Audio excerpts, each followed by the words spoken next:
Even though it pulls off the charts, universal school meals is not a winning political issue. When asked if they think kids should go hungry, of course the vast majority of voters in both blue states and red states say no. But the reality of elections is the only people who matter are the people who actually vote.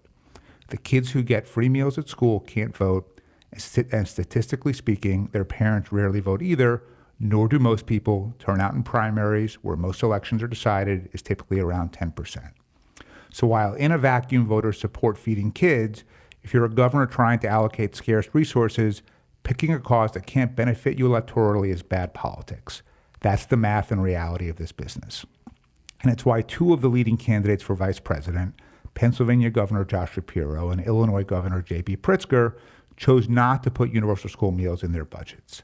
They made the smart political choice and instead used the money for other causes, sometimes even worthy causes, that also placated special interest groups who move money and votes in low turnout elections. Their choices were absolutely logical. And it's not like either of them don't want to feed kids. Neither of them are bad people. Shapiro supported universal school breakfast in previous budgets. I know J.B. Pritzker. He's a nice guy. I worked with him in Illinois state government. He clearly doesn't want kids to starve. In fact, Pritzker even signed legislation in Illinois authorizing universal school meals. He just won't fund it.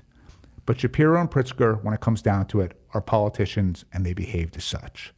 Tim Walz is different. He not only prioritized universal school meals in his budget, he was the leading advocate for it. He saw the need in his own experience as a teacher and coach. He has made it one of his cornerstone issues. He has talked about it repeatedly in speeches and interviews.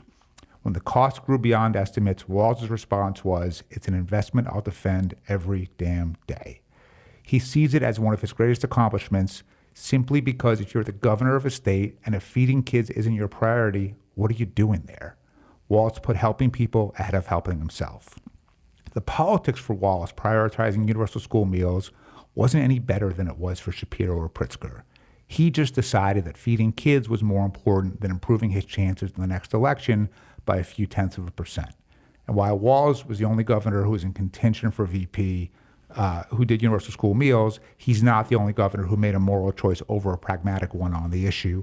Gavin Newsom in California, Gretchen Whitmer in Michigan, Janet Mills in Maine, Maura Healey in Massachusetts, Michelle Lujan Grisham in New Mexico, and even to some extent Phil Scott in Vermont, although that was led by the Democratic legislature and Scott begrudgingly went along with it, all get credit. And then in Colorado, it was passed via ballot referendum, but Jared Polis, who's the governor, was in favor of it. He should get some credit too. I know all of this because my foundation, Tusk Philanthropies, and our organization, Solving Hunger, has helped fund and run a bunch of these campaigns. And while maybe this all proves that Tim Walz isn't as politically savvy as Josh Shapiro or J.B. Pritzker, maybe it proves that sometimes just being authentic, caring, and moral is more important to voters than being the canniest politician at every turn. Maybe voters deep down know who actually just cares about helping people and who just cares more about fulfilling their own ambitions.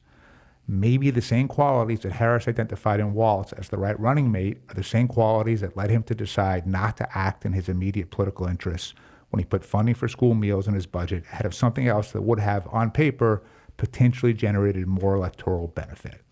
And maybe there's just no point to making all the sacrifices that come with running for office if you can't do something as basic and human as feeding hungry kids. Tim Walz was a bold and smart choice by Vice President Harris. I'm glad she made it. I believe it will benefit her and hopefully millions of families whose governors follow Walz's lead and support school meals for years to come. Thank you.